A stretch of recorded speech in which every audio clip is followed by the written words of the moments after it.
काय चालू त्याला हे पहा, इथं समोर प्लेट असते चेंबरला. खोबऱ्याचं सारण करण्यासाठी 6 नंबर जाळीचा वापर करायला. 6 नंबर चेंबरमध्ये तंतोतंत जाळी बसवल्यानंतर ही समोरची प्लेट आहे बाजूला काढा.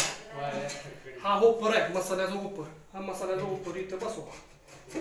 हा होपर बसवल्यानंतर पाहिजे ती जाळी आपण बसवून मसाल्याला लागणारी लॉक करा. लॉक केल्यानंतर गिरण इकडची बाजू चालू करताना स्विच ऑन करा. स्विच ऑन केल्यानंतर बजर वाजते. बजर वाजल्यानंतर ज्या बाजूला आपण धान्य टाकतो त्या बाजूला हा टी आकाराबरोबर ठेवला की खोबऱ्याचं सारण बाजू चालू झाली.